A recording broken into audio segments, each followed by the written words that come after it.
Good morning all, respected Dean, Dr. Sharma, Dr. Mehta Madam, Dr. Nandini, Madam Muckaden, and speakers from Tata Memorial Center, and my dear friends. When I heard Nandini's talk about 3 weeks ago on palliative care, what my understanding of palliative care was, took almost 180-degree turn. It was, to me, palliative care was something for terminal patients. This 2-day seminar, which is organized by Dr.manu Kothari, Chair of Medical Humanities, along with Trivandrum Institute of Palliative Sciences and Tata Memorial Center. I'm sure it will also make a great impact on the way you look at this issue, and will help us look at these patients with more productive and fruitful interaction and management for them. So I would like to welcome Sir with floral bouquet. Sir, will you?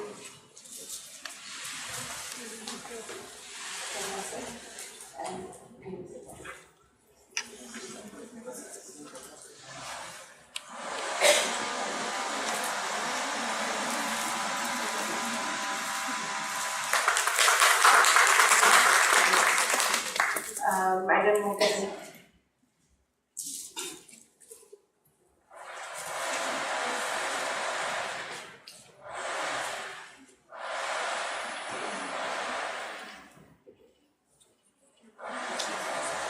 Dr. Lopamita.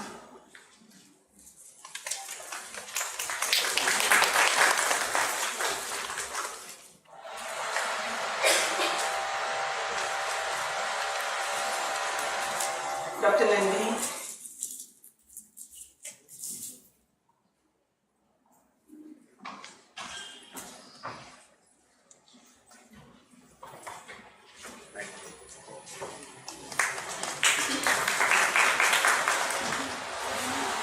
Dean sir has been constant source of inspiration, guidance, and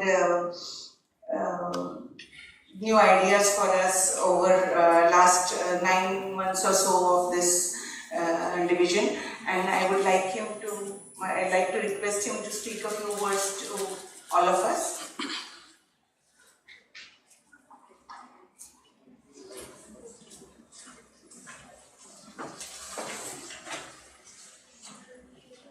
Thank you, Pandya. Sharma, Director Academics, Tata Hospital. Thank you, sir, for coming and really helping us to conduct the workshop. Dr. Mary, another department of Palliative Care at Tata Hospital. Dr. Nandini, our guest, and she has been really useful for us to develop this whole concept of palliative care. Dr. Lopamita, Dr. Divekar will really come, and all the staff from Tata and all their friends. I think it's really a pleasure to really see this workshop coming and the whole concept getting sipped into the AM a little more deep. I think all of us, as Dr. Kothari would say, are zombies who are really looking at the 5-year survival rate and the survival Kaplan-Meier rates and all that kind of thing. We normally think about only what is the cells and is it H positive or is something disease positive and what is the progress of the disease. Always the world is much beyond than this. I think world is much more, has many other aspects of life than only these positive margins or survival rates. I think the whole concept of palliative care is improving the quality of life in patients and families who have faced the life-threatening diseases. It's not necessarily cancer. I think it's much more broader aspect. And I think it's very right attribute to Dr. Kothari, because Dr. Kothari was one who really not only helped so many patients in his life for all these kinds of care, and I must have visited so many patients with him where he not only gave them advice but also counseled them, helped them to carry forward, helped the families to go over through this crisis, and when the patients were really suffering from life-threatening diseases. I think this is something which is probably not so well developed in our country, for whatever reasons, which maybe because we are too focused with the academics, we are too focused with the medicine. This viewpoint is very extremely important to become a humane doctor. Not only a humane doctor, but also a complete care to the whole family, and to sell them through this kind of disease. The concept is already there in Tata. There are many centers. I'm sure Kerala is always much more positive than us. There are many centers who look after this. We are a little lagging behind, maybe because of our load or focus. I think this is the time where we are introducing this with this humanity. And I'm sure these 2 days of workshop will not only open your mind, but probably will change your attitude, change your approach to these kind of illnesses when it really comes to, and probably make you not only change your behavior toward these patients and change your whole approach. I think the whole society needs to do this, and we need to put hands together to see how we can really take this through, not only through our institution but through society. I think this is a wonderful step. Thank you, Nandini, and thank you, Loka Madam, for really organizing this. And I think this will be not only one-time affair, but it will be an yearly or affair, and many students and many doctors and nurses and all the paramedics will take benefit of this to make the services better in our hospital. Thank you very much. I request Shivani to recite Ganesh Vandana for us.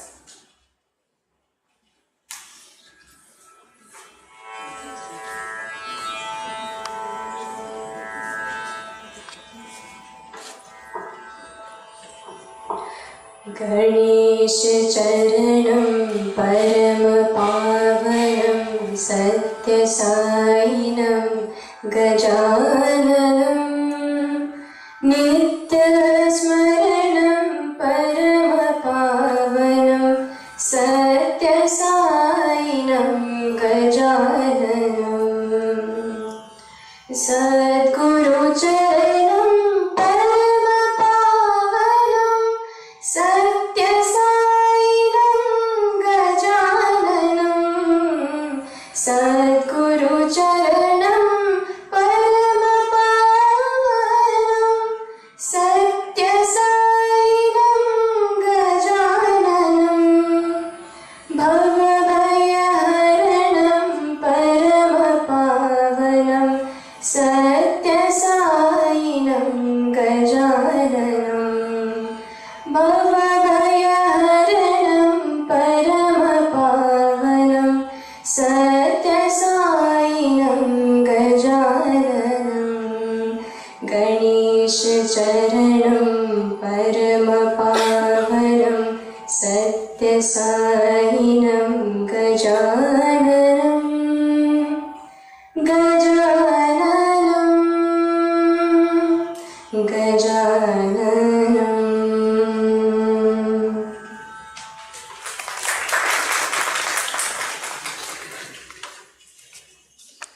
I request the dignitaries to proceed for lamp lighting, please.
Good morning, friends.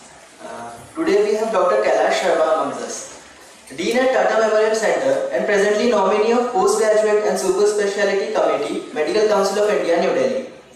As a professor of Anaesthesiology, critical care and pain, he strived hard to get palliative medicine recognized by MCI as a medical subspecialty.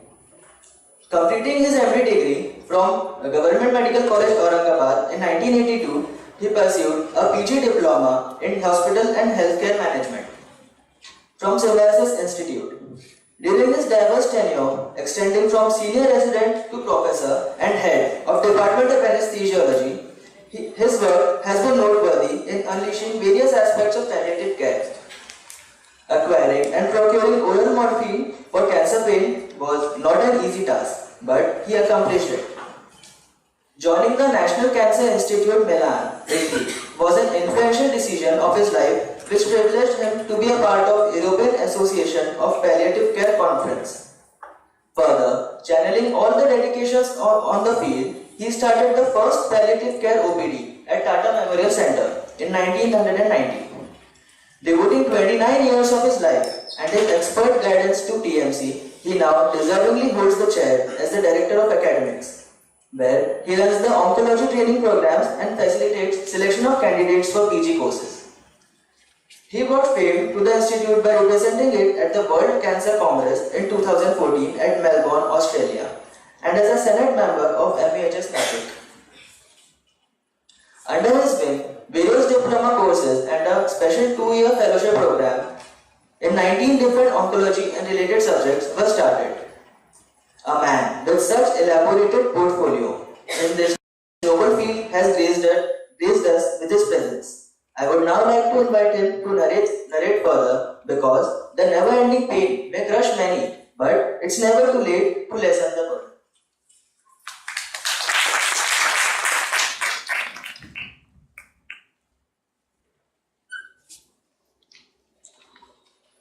Good morning to all. Dr.SUPE, Dean KEM Hospital, Director of Medical Education and Health Services of Municipal Corporation, Dr. Muckaden, Dr. Rima Malik, Dr. Nandini, Dr. Divekar, very old association when we had Pain and Palliative Care Society, and the history itself says how Dr. Divekar was involved when initially we had few meetings in Maharashtra and at the national level also. So, and all my friends in the Department of Palliative Care at Tata Memorial Hospital and the students and nurses who are attending this organization. At the outset, I would like to thank for inviting me to just start this program, Essentials in Palliative Care, for 2 days. This is a very good workshop for students who will be now taking their active career after undergraduation or post-graduation in the field of palliative care. And this field of palliative care, by not only doing MD in palliative medicine just after internship, but after doing your MS, MD, DM, MCH, wherever you go, if you really have inculcated the knowledge and philosophy of palliative care in your mind, I think you should, and you will be a successful physician or surgeon or a caregiver wherever you go and practice. So that is the main essentials of palliative care wherever you want to start this. Now this concept of palliative care is not very of recent years. Way back in 1970s, the Europeans started this concept, and the pioneers in this concept were first from Europe and UK, where Elizabeth Kubler-Ross, Dame Cicely Saunders, Dr. Belfer Mount from Canada, Dr. Vittorio Ventafreda from Milan, and these like-minded people gathered together to start the concept of palliative care, which Dr. SUPE has already defined, that it's a concept, it's a philosophy, it's an approach to give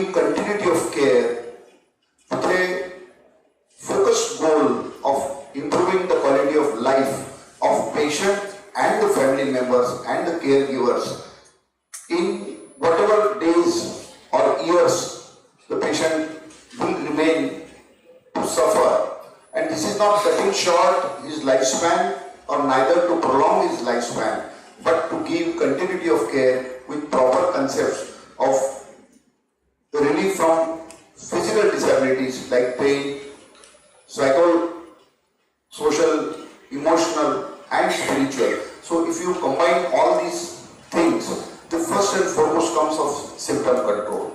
If you have given a definitive line of treatment, not only for the malignant patients, but it approaches from malignancy to all the chronic illnesses, and now a part of say non-communicable diseases, lifestyle diseases, neurological diseases, stroke, chronic cardiorespiratory ailments, all these elements where the treatment continues. Treatment should give symptom relief, and I have already emphasized that it neither curtails the lifespan nor intends to prolong, but continue to give the treatment where patient and the family will remain comfortable and there will be relief of symptoms, there will be type of rehabilitation.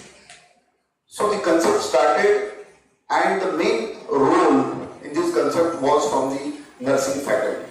The physicians are there, they will look into the symptoms, signs, they will evaluate, they will assess, they will give formulations, they will give different kind of block, but ultimately who will take care? Whether it is hospital-based, hospice care, home-based or community-based hospice care or palliative care, ultimately nurses and social workers will take over this job of giving the same thing which the doctor has prescribed, and if it continues, and ultimately the family members, the caregivers who are keenly interested, who are closely associated with the patients in their families will try to learn. So the concept of palliative care does not stop at physician or surgeon or a doctor level, but it extends from doctors to caregivers. And if this concept is really spread from doctors to caregivers, then the whole aim of giving this palliative care to any chronic suffering patient will definitely fructify. And this started from Europe, now it is being widely accepted. WHO has already accepted the concept of palliative care and the hospice movement, both, right from cancer to other non-communicable diseases. And in this process, all these contributors, right from say Kubler-Ross to Cecily Saunders, who earlier was a nurse and then she became physician, and she only conceptualized this fact. And then they ultimately gave that who will break the bad news. So breaking bad news at what level? Patient after say treatment of 5 years, maybe say malignancy for 2 to 3 years, chronic respiratory, cardiorespiratory and neurological illnesses more than 5 years, patient and the family will try to understand that now this is a chronic illness. But initially they always expect that you will give them some radical cure. That does not happen. Slowly they will understand that now there is no curative element, but still there is an element which will give comfort to the patient and the family, and ultimately at the time of real terminal illness, when the patient is on the process of death bed, the process of death and dying is also a very important process. Thereafter the care, bereavement care to the family and to the community. So right from treatment, symptom control, good quality of life, to process of death and dying, and ultimately bereavement, all these aspects are being taken care for the family under the broad umbrella of palliative care. So this is very important to give such mindset and to develop a philosophy in your own mind. If you are a very active physician and surgeon, you are absolutely busy in treating the patient. Yes, it is your primary responsibility, but at some level you will find that everybody should have this concept so that you can give comfort to these chronic illness patients and they will ultimately die a very comfortable death. So this is the main aspect of palliative care, and I am very happy that KM Hospital and Manu Kothari Foundation has taken active role in organizing this Essentials in Palliative Care for 2 days workshop, where all sorts of contributors will be there. And we have started MD in Palliative Medicine At Medical Council of India, the course was approved, recognized, thrown open to the country. There are few centers who have started taking. Our first batch is now already out, and they have learned so many things. And we are posting them right from Tata to KM Hospital to better understand the other benign illnesses which are also in chronic nature, where the palliative care element is also very important. So I will encourage that KM hospitals in their department of either medicine or surgery or anesthesiology or a combined department should come together, develop a faculty, develop a department and apply for this thing. You will be more comprehensive than Tata Hospital, because palliative care does not only encompass the oncology, but it has got a very big role in other illnesses also. So you have got, I think, 60% component, I have got 40% component. As I am changing, I am giving my students for training at your hospital. If you start the course, your student we will welcome, and they will come to our hospital for learning the process of oncology, diagnosis, treatment, chronic illnesses, pain symptom, and all these aspects. I will not go into any details of the narcotics or drugs or anything which you will learn within these 2 days. So I encourage and I advise and I appeal that KM Hospital and the other municipal hospitals where there were tremendous clinical material. This is the only strength of this hospital, that there were good infrastructure, fantastic faculty, abundance of clinical material. They should come forward to take a step forward to start such courses. All the best for this 2 days workshop, and thank you very much.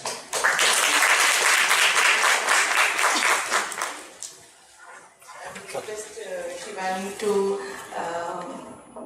welcome Dr. Divekar with a floral bouquet and express our thanks to her for blessing this occasion. Nandini's mentor.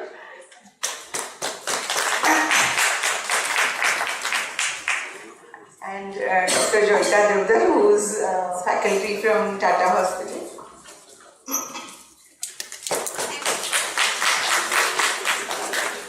I would request Dr. Mehta Madam to speak a few words about Dr.Kothari Medical Humanities Division and the orientation to the work.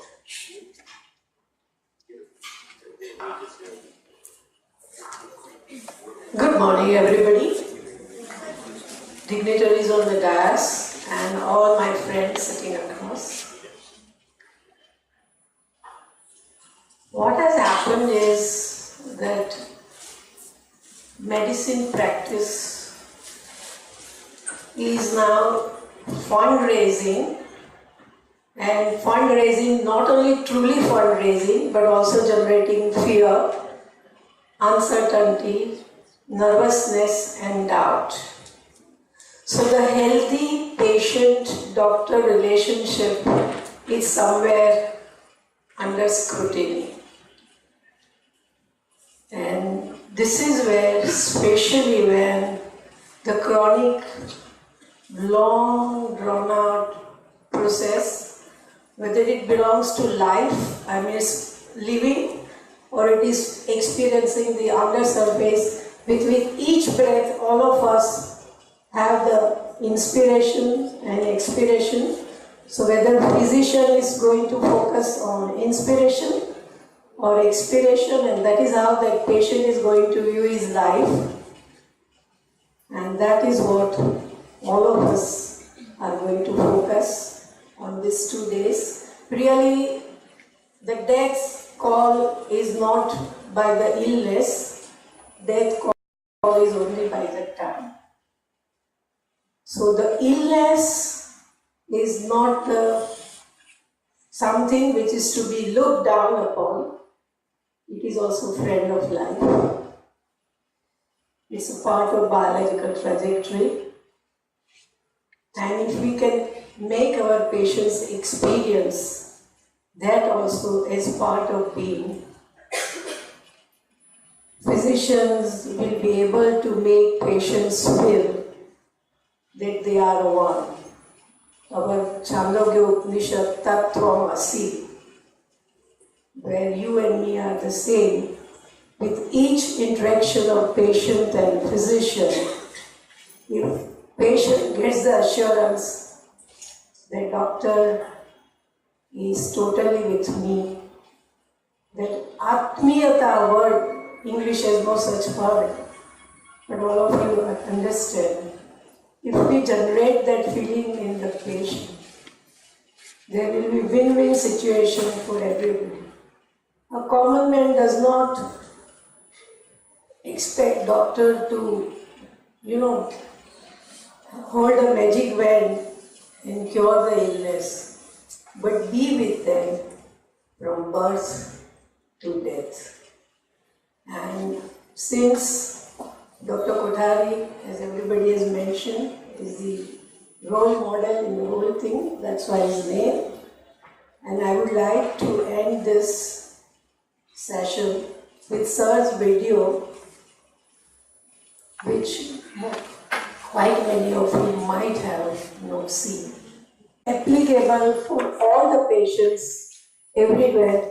So even gently let me conclude that this palliative care, though right now we are talking about in terms of chronic ailments which we cannot mitigate, but it holds good. This approach, looking into the eye of the patient, establishing that bond, it holds good for every interaction, and the pathy which we apply is primopathy. Thank you. Wish you all the best.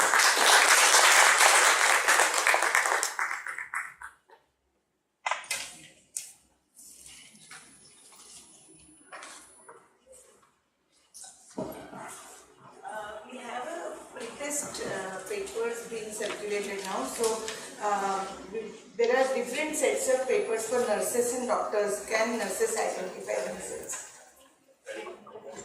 Some might not have got the papers. Some papers were given earlier. So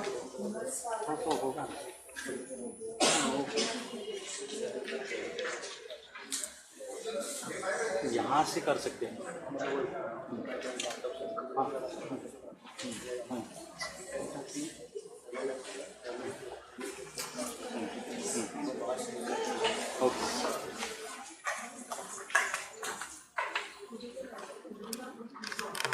Anyone who hasn't got the sheet of pretext, even the students who are not interns can take it if they're going to be there for the workshop for 2 days. Because it's entirely related to what we'll be talking about in the next 2 days. Okay, it's just a screening about the awareness of these ideas, that's all. So please don't take it as an exam that you have to get it all right. Just simply first spontaneous answer, just put that, that's all.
I think now we will collect all the sheets and start with the workshop.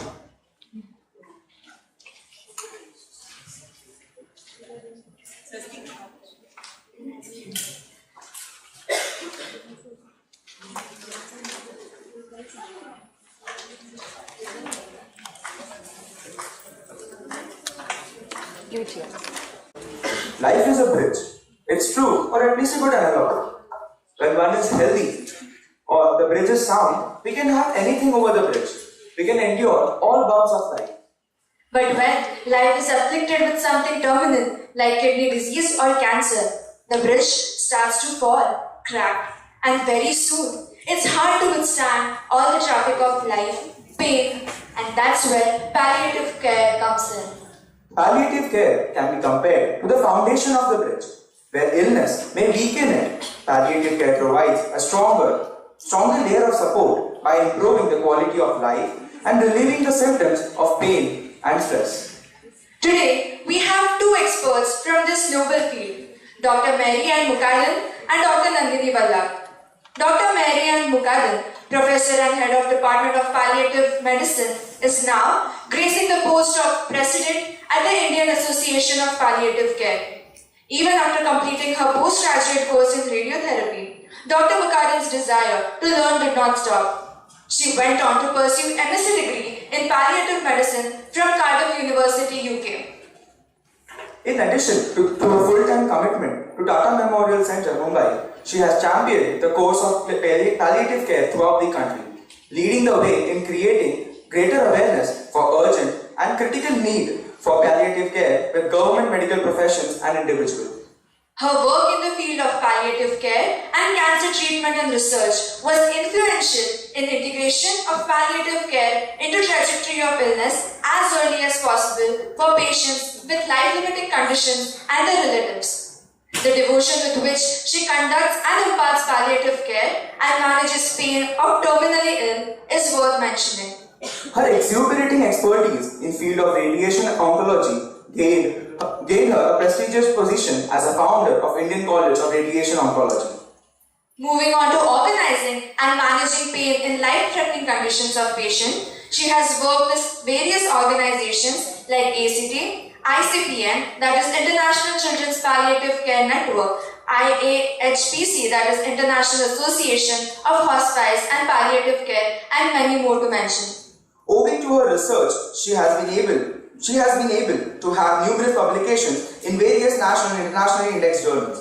Her research projects have reached a count of 35, and yet her passion to continue research still prevails. Her purpose to educate the new budding generation of doctors about the field of palliative medicine is remarkable. As a part of her resident toil, throughout these years, she managed to create and help implement palliative care policy for Government of Maharashtra.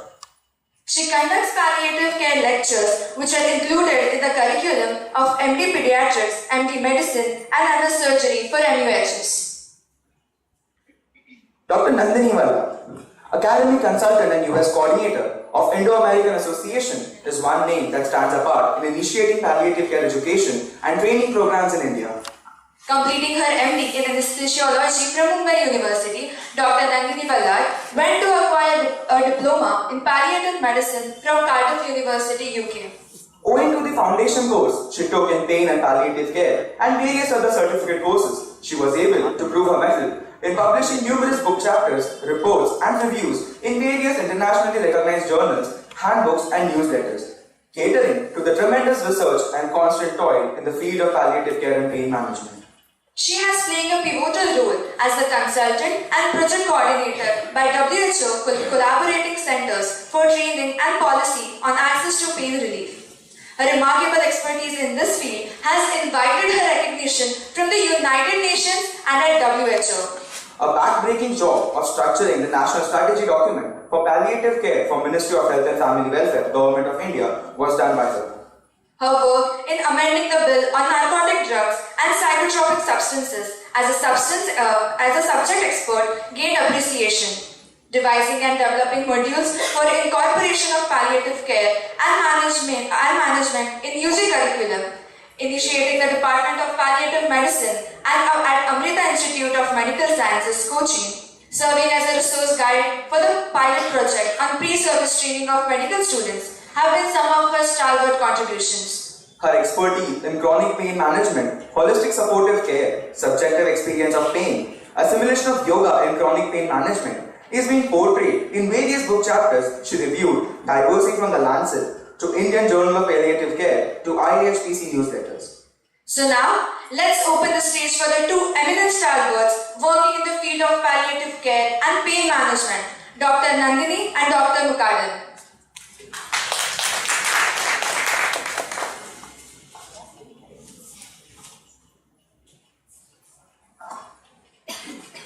Hi, good morning everybody. So now the stage is set and now you are into the workshop on palliative care. Okay, so I just, can I have, who will do the next slide? You will do? Okay. So you heard all the introductory speeches in the morning. So what I'm going to be doing in the next half an hour, next slide please. What I'm going to be doing in the next half an hour is basically just requesting you to remember that most of what you're going to be hearing here is going to be what you've already learned. Okay? So how many are nurses? How many are interns? Few nurses, but no, so one more nurses. How many nurses? Okay, so quite a few nurses. I think Dr. Sharma also said that palliative care is not limited to medical field, but the nurses are actually the pivot on which palliative care moves, right? So what I really want you all to think about in the next 2 days is in what you already do. This is not rocket science, this is not neurosurgery where you do 5 years and you become a specialist. No, palliative medicine is not like that. Palliative medicine is what you actually do, what you have actually learned. But what we really want you to do is to just change your focus a little bit. So in the casualty, in your emergency duties, when you're on call, you're managing emergencies, right? But there are so many patients who have chronic illnesses. And when we manage chronic illnesses, what we really get wonderfully is time. So in palliative medicine, what we would like you to think about is when you have that time, can you make the quality of that life of that patient better?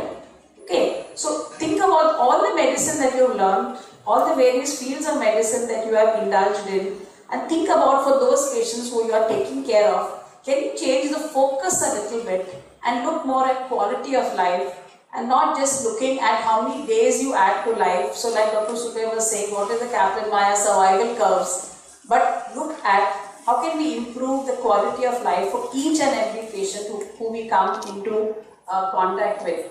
So I'm sure you all have you seen this before? Yeah? Yes or no? Yes. Okay. So we all know that we can't cure all diseases, and unfortunately after so many years, this is supposed to be in the 16th century, after so many years we are still where we are, we haven't changed much. Okay, we can't cure every disease. That's the unfortunate world that we live in today. But we can relieve the symptoms of a disease which is chronic and continuous and going on for years. But the paramount thing in this saying is the comfort. Okay? Now how many of you in your very busy lives that you lead with the patients, how many of you have enough focus on comfort? Is it everybody? Or are we just so busy because we have so many patients that we'll treat? Of course we'll treat. We'll cure some diseases. There are many diseases you can't cure. But how many of us focus on comfort? Anybody wants to raise their hands? Focus. I use the word focus on comfort.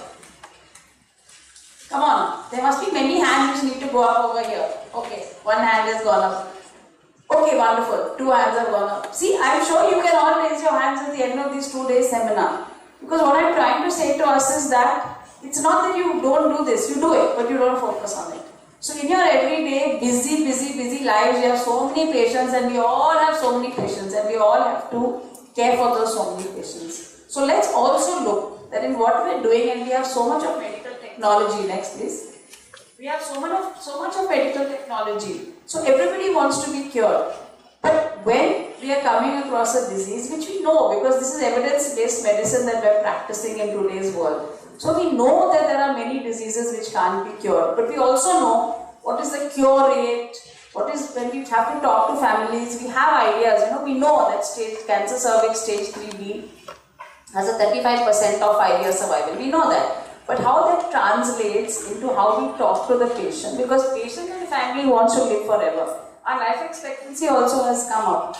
So there are patients who are living longer, everybody wants to live even longer, and the society in which we live in is a death-denying society. So everybody wants to live forever. But we have the medical evidence to know that this is not going to happen. So rather than we also as professionals keep pushing the patients to try more and more clinical trials, which is not wrong. I'm not saying it's wrong, because even in palliative medicine we do a lot of research. So I'm not saying that clinical trials are wrong. What I'm saying is that we need to focus on the fact that those patients who can't go on a clinical trial, those patients who are going to live with this chronic illness and are going to die of this chronic illness, let's focus on making that time which is left for them of the best possible quality of life. So, little statistics just to bore you all a little bit, but since it's early in the morning, you won't be sleeping, I'm sure. Just a bit of statistics. Okay, so 58 million patients in the world die every year, out of which the majority are dying of chronic illnesses. Add the patient and the family to these numbers, and you're getting around 100 million people who need care. Okay, now 100 million people or 35 million people dying in institutions. Imagine the load which it is giving on our already overcrowded hospitals. And let's look at whether we really need this. Do we need every patient who is dying, even if it's acute? Do they all have to call a taxi or an ambulance to the house, get into that ambulance, come rushing to the hospital only to die here? Okay, I understand in acute emergencies, of course, we would do that for our own loved ones, so why not the patient? It's going to happen.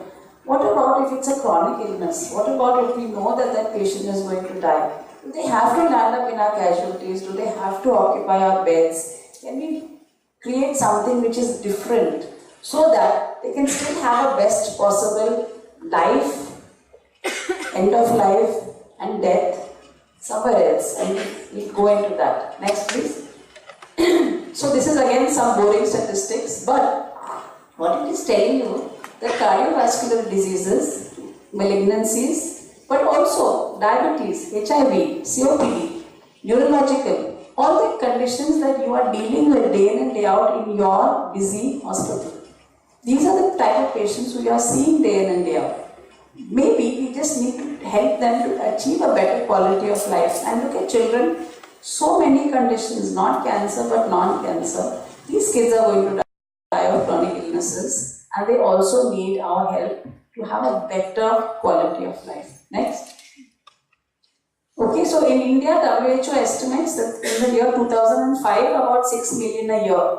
But now we are already in the year 2016, and it's very possible that it's over 10 million patients in a year who need our help, who need to die in a much better way. Next. And I guess you also, next please. I guess you also know, next, okay. I guess you also know that in cancer, it's easier for us. We can predict when the death is going to happen. But in your practice of COPD, pulmonary, cardiac, neurological, it could be years and years and years. And therefore, caring for these patient and family spans a number of years. In children, sometimes the children become adults, and then one wonders whether you look after them as children or you look after them as adults. So the conditions that you deal with in KM hospital is going to span a much longer period of time. And in all that time, we need to provide quality of life. We also are labelled as really bad in the quality of death index. This was a study done by Lien Foundation, and really India is right at the bottom of the quality of death. So though all our patients come rushing to the casualty, they have a really bad quality of death, and really we need to think about how can we improve this. Next. So if this is one of my patients at home, okay, you can see how sick he is. You can see what are the problems that he has, okay. But if I can help him to have the best possible quality of life and death in his home, rather than rushing into the hospital, maybe I have done him also a service. I have done myself a service. Obviously, we don't have beds. We know that we are always trying to discharge patients. Okay, but maybe for him also and his family, if I can arrange a good end of life care and death for him at home, I think it's going to benefit him also. So when we are such patients, if I can give you the best possible care, and for us, we manage very well with the local general practitioners. I'm sure you also do the same thing. Then the patient can still have a good death at home. And it helps us because our resources, are better utilized, and therefore it helps patient, family, professionals, country, economics, everything. Okay, next. So, looking at what are the kind of sufferings which patients come to us with. Okay, now we are doctors here, even the nurses, we look at physical things. Okay, patient comes with us with pain, fatigue, insomnia, breathlessness, anorexia. We know how to treat this. That's what we learn. You know, we are good doctors. We study hard, we practice, we have so much of caseload that we know how to do this. Okay, next. But do we know how to handle these type of questions? Are we trained as doctors and nurses in managing these kind of questions? What did I do wrong in my life? I was a good person always. Why did this happen to me? Now what's going to happen to me? If I die young, who's going to look after my family? I came from a village. I don't like Mumbai. It's a very crowded place. It's an expensive place. I'm spending, even staying on the footpath outside KEM and Tata Hospital, I'm still spending a lot of money. I'm afraid to go home because I don't know whether the doctors will be able to care for me, but I want to go home because the rest of my family is left there. I'm sure you've all heard these stories, how they leave their kids with the grandparents, sometimes with the neighbors, and they bring the husband or the wife to the hospital to be cared for, and when they find that the patient is not getting any better, then the whole world has turned upside down and they just want to go home. But if they want to go home, can they get the care which they need at home? Can we provide it or not? Now, the instinctive answer will be no. But actually, if we look back and if we are saying that us as MBBS doctors can take care of these patients, then why can't the doctors in the village, why can't Ayurveda doctors, why can't MBBS doctors in the village take care of these patients? Why do they need to rush to Tata and KM? Why can't they be cared for closer to home? How will my last days and minutes be? Most people have only seen that in the Hindi movies because patients are dying in institutions. In the olden days, 2 generations ago, people died in the home of old age and it was peaceful, and therefore the rest of the family knew that death was peaceful. Today, what patients see of death is in the Hindi movies. They think it's painful. They think patients will choke to death. They are afraid of death. If patients die at home, then the rest of the community also knows that dying can still be a very peaceful process and they don't have to die in hospitals, they can still die peacefully at home. If they're in the hospital, if they're in the ICU, how many of the family members will you allow around when the patient dies? If the answer will be what? No, nothing, right? You'll just hand over the body at the end of everything. What happens in the ward? How many family members will you allow around a patient who's dying in the ward? 1 or 2. Okay. What do you think will happen in the home? Chronic illness. Patient is going to die. You have arranged for the patient to have a good quality of life. They can have the whole family around them. Right? So all these things need to be kept in mind. Next please. There's a lot of family collusion. Okay, I'm sure you have seen this happen. We never tell patients about their actual disease prognosis. We tell it to the family members. Patient is outside, imagining things are worse than what they actually are. They don't want the patients to be told the diagnosis, not because of anything else but a feeling of protection, love. But patient actually would much rather know what they're facing. I don't know whether any of you has failed in an exam. I know I have. I failed in forensic medicine. Okay, I remember that. So, I thought it was better that I knew that I had failed rather than that anxiousness, anxiety. Have I passed? Have I failed? Have I passed? Have I failed? You know? So, the patient also feels the same way. If you have a bad news, you can face it if someone gives you the time to face it. When you are still well, when you are not dying, when you are not totally bedridden and don't have a physical or a psychological energy to take bad news. Then they can make provision, they can make arrangements, they can feel that I did the best for my family. But do we give this chance to our patients? Okay? Who will pay for my children's education after I'm gone? And of course the word of is cancer contagious, very, very, very common. Okay? And can I go home for my terminal care? Next. Okay? In our very busy OPDs, we forget about spiritual distress. We totally forget about it. But we are a very religious country. Patients are not that strong. We tell them about karma, it's your fate, no, but they won't accept it.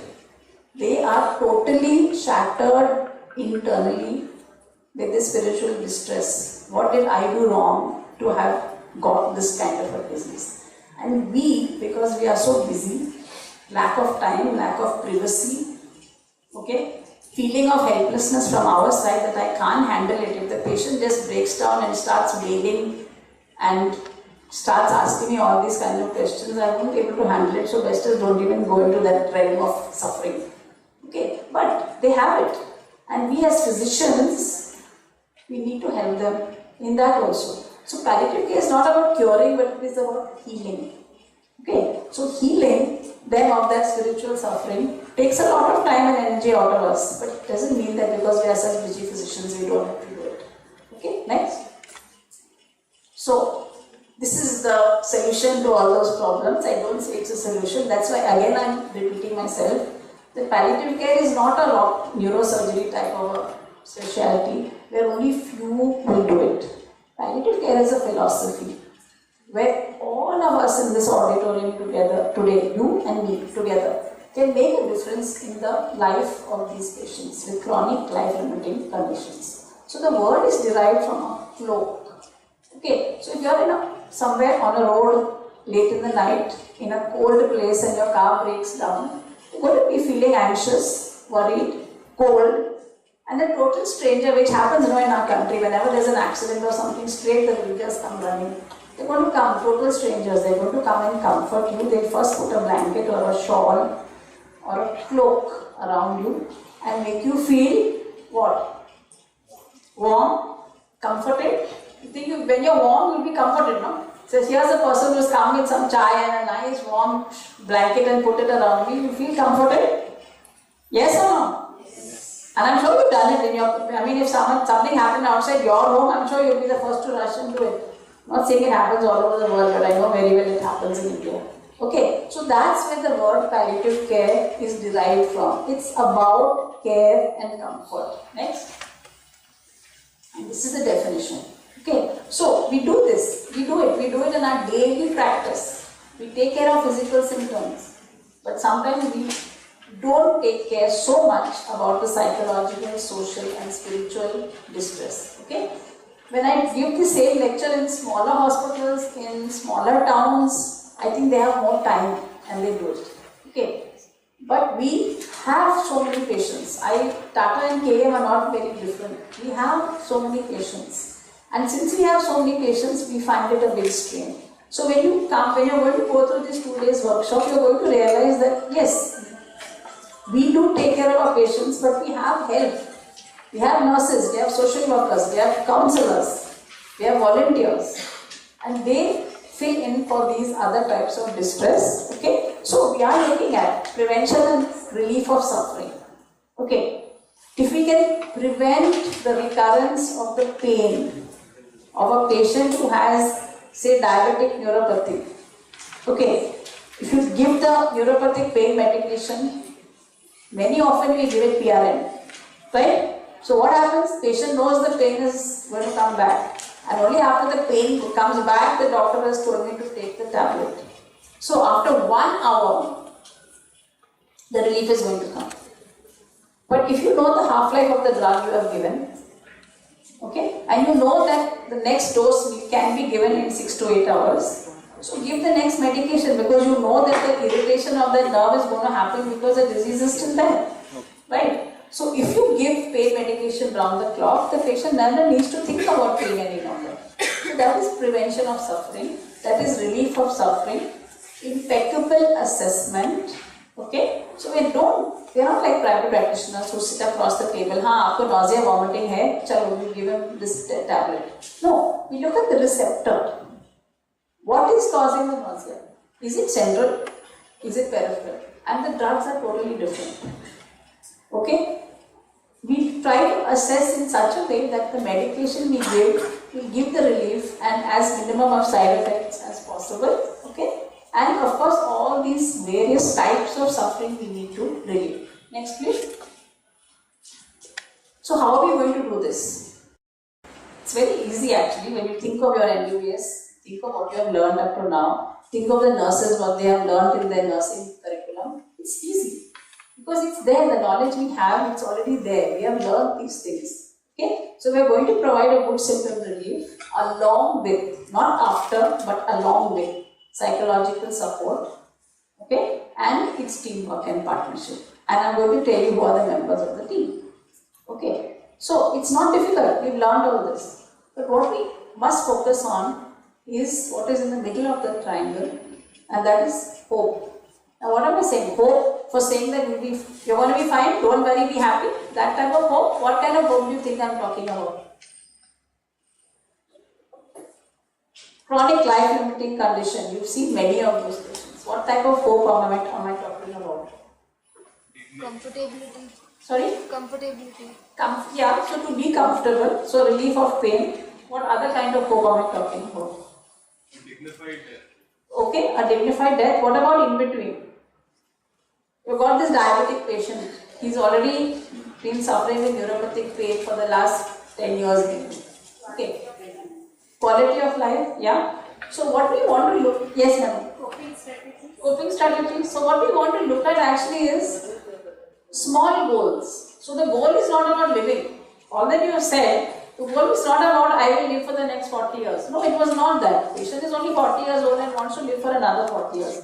So these are realistic goals of quality of life, okay, of coping strategies which you are going to teach them, of having a good death.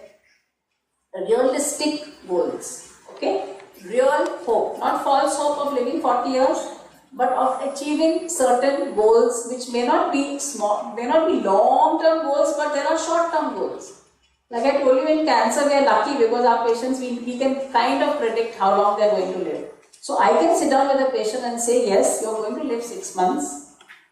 But if your daughter is only in the first year of graduation and you always wanted her to be a complete graduate, you may not be alive to see the marriage of your daughter. You may not. But you can do other things. You can choose the boy, you can arrange everything, you can have an engagement. So you have gone that process, you have been there with your daughter for those important things in her life. But these are real goals, realistic. These are not false that you are going to live forever. Okay? Now what do you think? Do you do this on your regular practice in your hospital, either in the ward or in the outpatient department? You will do these things? Yes? I can hear a yes. I am happy for that. Okay, that's why I again repeat myself, palliative medicine is not neurosurgery. We can do it. And if we don't have the time, we may use the help of our counselors. Okay, we can do it and we must do it. That's the whole important part of it. And of course, we have to be honest. If the patient asks me, am I going to die? I won't say no. I may defer it. We will be having a session, I'm sure, in the communication about breaking bad news. I may defer the news because I think the person is not going to be able to accept it today. There is no family member, he is so weak and fatigued. I may defer it by a day. I may ask for a family member to come, but I am not going to say, no, you are going to be fine. I am going to tell the truth. But I will make arrangements that by the time I have finished with my breaking bad news, the patient is not in a worse condition than when he came to me. And you will be having a session about that. And of course, the most important is the teamwork and partnership. Okay, next please. So who are the members of our team? Team has to be someone who works together. My goal should be the same as my medical oncologist, radiation oncologist, surgical oncologist member. We need to have a common message. And then the patient's family also becomes part of that team. And we all have the same goal. So that's the team. The team has to have the same goal. They need to work together. If we have got different ideas as to what is right and what is wrong, then it's not going to work properly for the patient. Okay, next. So there's a big team we have in Tata's, but please understand straight off that these are not those who work only for us. We gather. We have nutritionists, we use their help. We have rehabilitation, we use their help. You have all these departments in your hospital, but they are not full-time working for palliative medicine. We use their help. So similarly, if you are going to set up something in palliative medicine, you have all these various departments. But what is really the thing I want to really stress here is our volunteers. Because when we first started, we had I was a radiation oncologist for many years, I gave just 50% of my time. I wasn't allowed to give more than that. The nurse was the only person we had right in the beginning who was full-time for palliative medicine. But we gave of our time. Still wasn't enough, so we had to have lots of volunteers who have been trained over the years to be our counselors. Okay, we have help from the Department of Psychiatry. Dr. Joyita will come back in the afternoon, but it's still not enough. So we have learned over the years that to manage the gaps, it's the volunteers who really trained volunteers who actually work with us day in and day out. They come once a week, twice a week. They are the ones who help us to run the service. Next. Okay, so I'm sure you all do this anyhow. How to do good symptom management. This is a teaching tool called IMA, which was developed by a very famous person in palliative medicine, Dr. Robert Toycross, that we need to do it systematically.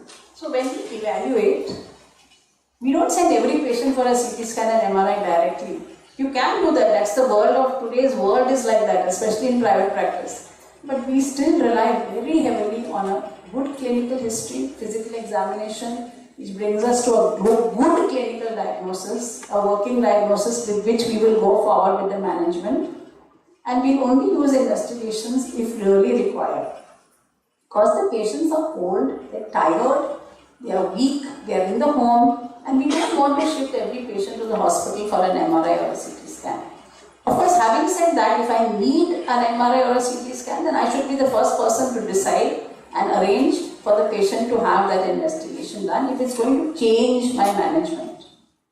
Okay? So proper evaluation and a good explanation. We know how bad we are in writing. You know, my doctors are proverbially bad in their prescriptions. And I'm sure you've had prescriptions returned to you back from the pharmacy that doctor, we couldn't understand what you said. And sometimes we even had the wrong medicine given to patients because we don't explain properly. So what do we do? Simple. We get the patient to come back with the medication and then the sister actually explains to them. We keep a book, we keep a drug book. So every drug is on a separate page so that on the page is given the timing and the drug and they have to tick.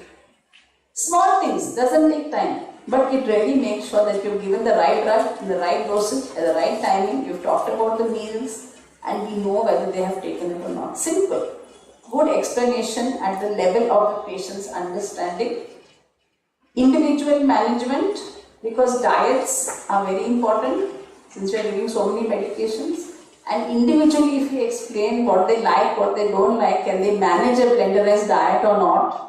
All these things are very important to individualize. And then, of course, we need to see the impact of what we have asked them to do, and for that, we need to monitor and pay attention to detail. In this world of protocol-based therapies, we don't have time to pay attention to detail, which is very, very important.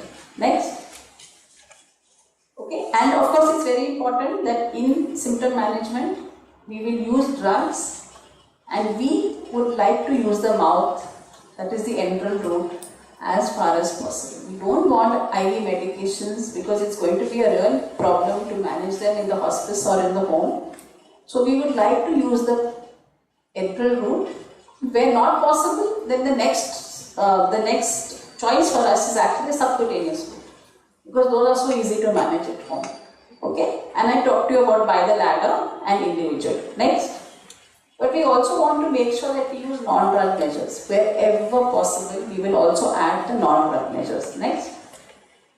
Okay, and we want to look not at life, not adding life to days, but we don't want to add days to life, we want to add life to days. So we want to assure that whatever time is left for our patients, they have the best possible quality of life.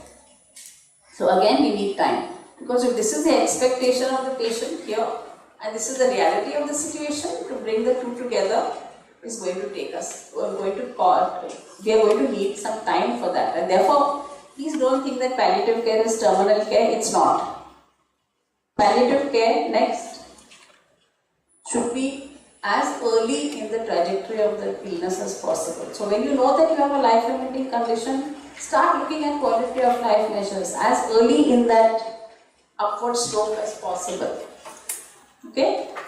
Therefore, you'll be integrating the treatment, even if it's curative or it is disease specific, along with palliative care. So, you are looking at increasing the quality of life all along the trajectory of the illness. Into the death, we have to be there in the end of life and in the death and into the bereavement process. Next, please.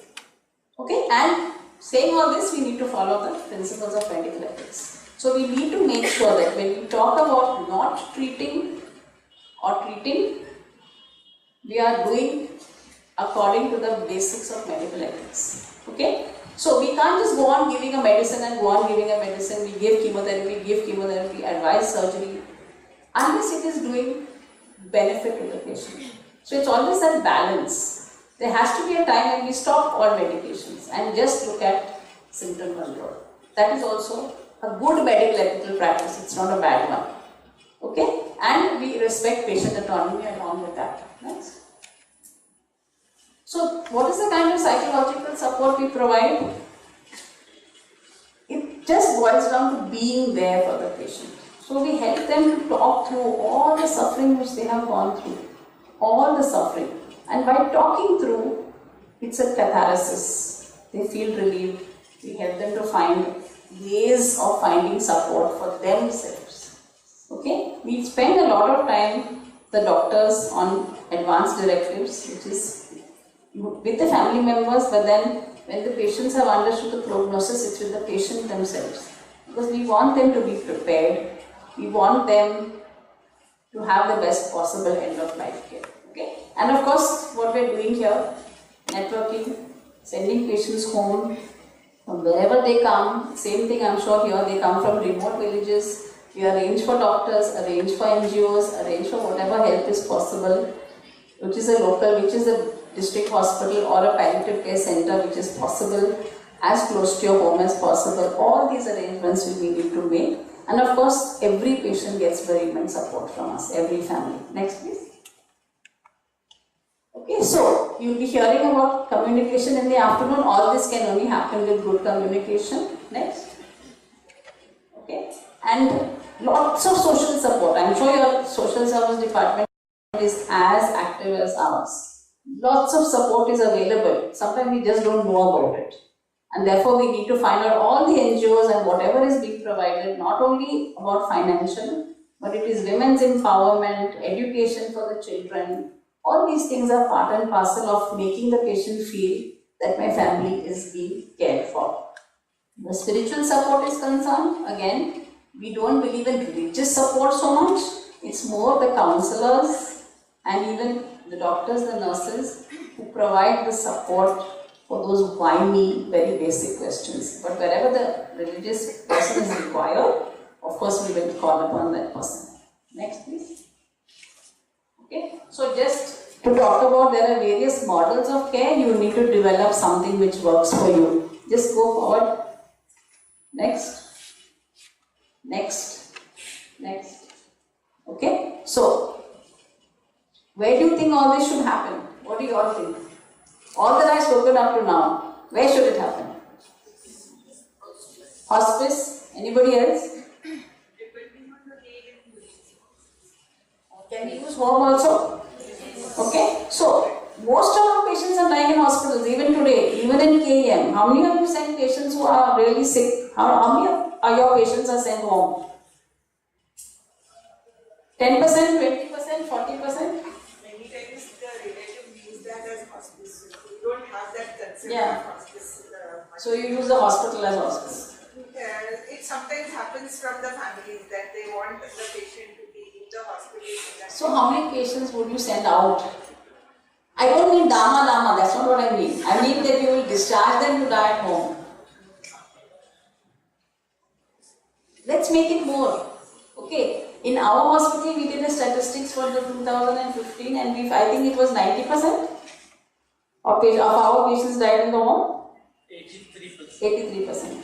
Okay, of our patients died in the home.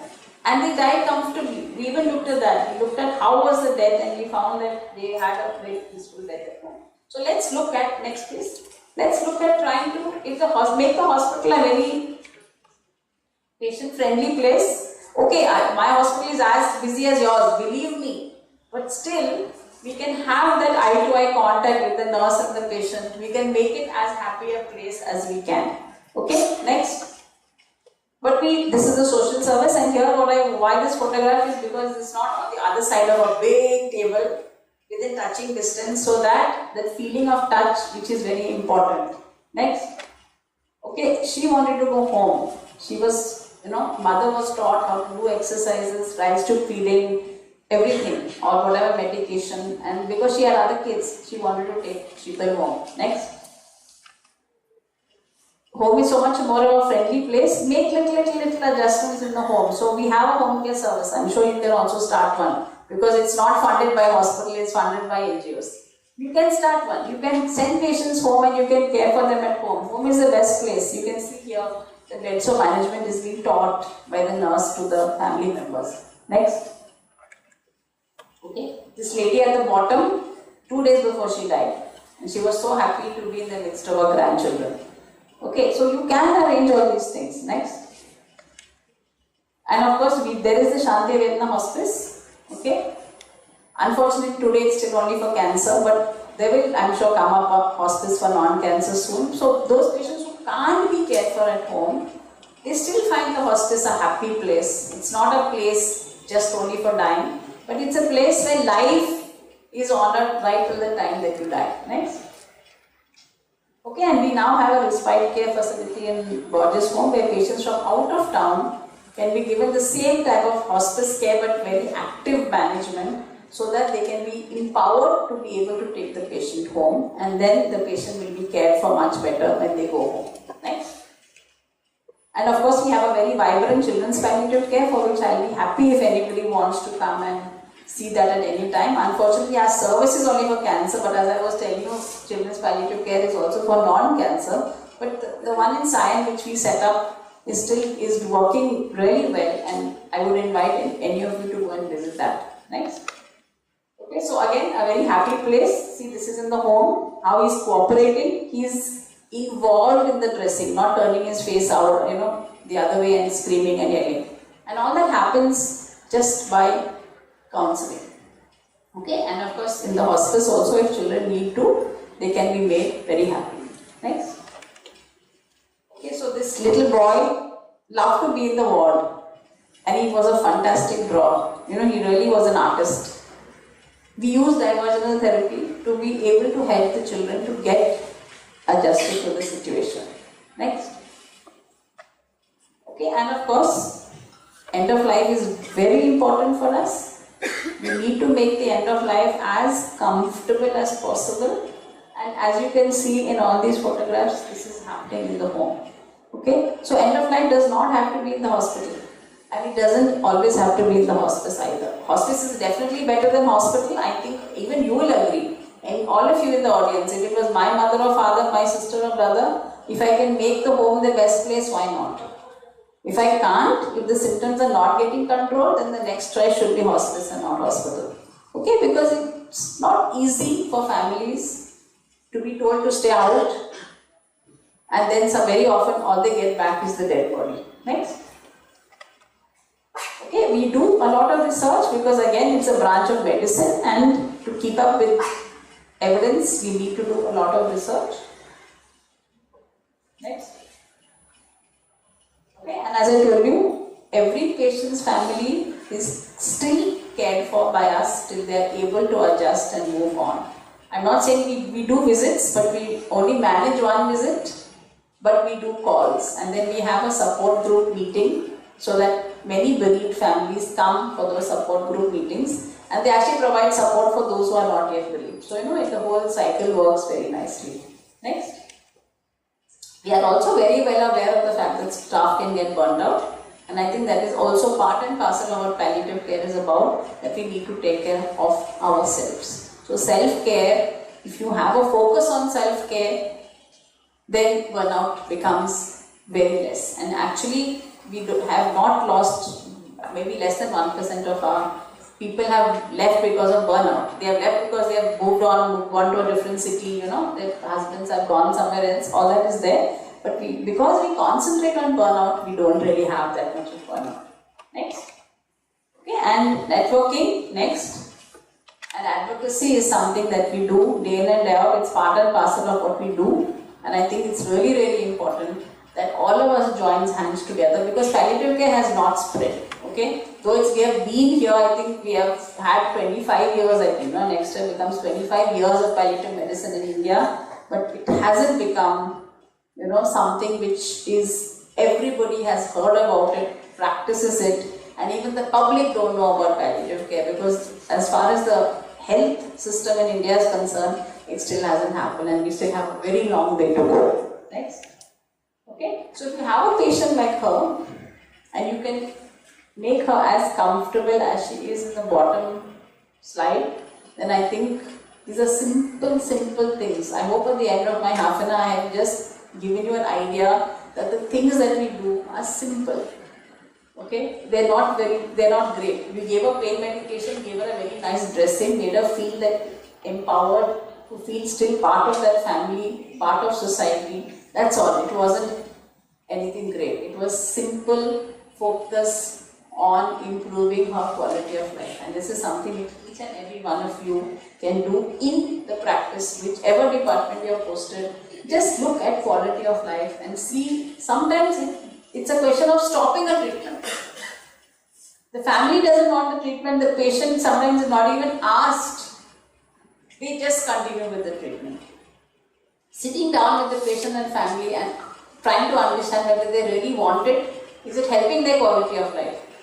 That's all it takes. And I'm sure everybody doesn't want to give that treatment. It's being done by the family members because of a feeling of guilt, and because the doctors have not sat down with them and given them an option of not continuing with this treatment.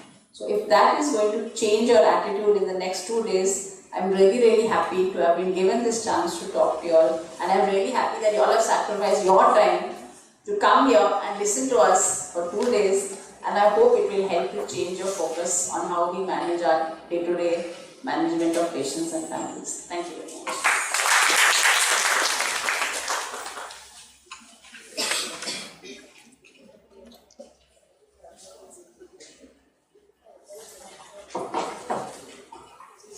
So this was an introduction to the concept of palliative care. As Dr. Mary said, it's simple things. For example, we put rice tube in so many patients and we fix it up, like this. And after a few days you'll see an erosion here, and then you change it. Instead, let it fall naturally, the way it would fall when it comes out of the nose, and fix it the way the rice tube allows, on the face. And that doesn't hurt anyone. This simple thing is only possible to see if we don't see liver walking to us, or a lung walking to us, or a pancreas walking to us. We have to see the person who has all these things walking to us. If we see the person, automatically we will think of all the little things we can do to make the person comfortable. One point I wanted to add, we kept on talking, Dr. Mary very beautifully gave an idea of all the things that we could do to make the experience of a chronic disease a little more comfortable, and the world a little more less suffering through our efforts. I wanted to mention an important study which is being followed up with a number of studies, where palliative care, when introduced, they did a study on non-small cell cancer patients along with treatment. And they found, of course, a much improved psychological well-being and much improved quality of life. Along with that, they found an increase in life expectancy with palliative care as simultaneous therapy of 2.6 months. Now, if this was a drug, there would be plenty of companies to market it. But this is a concept of care, and we all can do it. We as doctors, we learn a lot of things. There are so many chapters in Harrison. If we learn all of that, we need to know how to put them all together. Palliative care gives the way of putting them all together, and it's just good medical practices to be done day to day. And we will find a way of doing it, and I have chosen a few topics from the vast, you know that there is an MD going on where 3 years people study palliative medicine, and we are doing it in 2 days. It is just essential, certain ideas, and what we are trying is not to make you palliative care specialists, but good doctors. Whatever you do, whether you do general practice, whether you do surgery or orthopedics or oncology or HIV medicine or respiratory disease, whatever you choose, you will be a better doctor. And one more point I wanted to say was about teamwork. Definitely, what we are talking here is not specifically the multi-speciality. Like, a cardiologist and a neurologist and an orthopedician looking after a person who has a diabetes or along with a knee pain. What we are talking about is interdisciplinary. All the different, as Dr. Marianne said, do we know what really the medical social worker of our hospital does? Do we know there is a being called occupational therapist and they are different from physiotherapists? And what is the contribution they can do? So, the instance that we come to know their contribution, the respect that we will have for all the paramedics. Of course, nurses we all know, but we keep quiet about the role that they play. Really, the patient survives in hospital because of them. We see the patients for 5 minutes, 10 minutes in a day, and the rest of the time, nurses are looking after. So, interdisciplinary teamwork means all the paramedicals, and they have so much to contribute. The busy schedule that we have does not allow us to pay too much time for each patient, but we can create systems whereby all this can be done before the patient reaches us or after they leave us. So, now we will go on with the workshop with the first symptom management of pain. Before that, we'll have a tea break, and then Dr. Naveen from Tata will talk on pain with you. So let's meet again, if possible, by 11 o'clock. Is that okay? We'll start the session at 11. Thank you.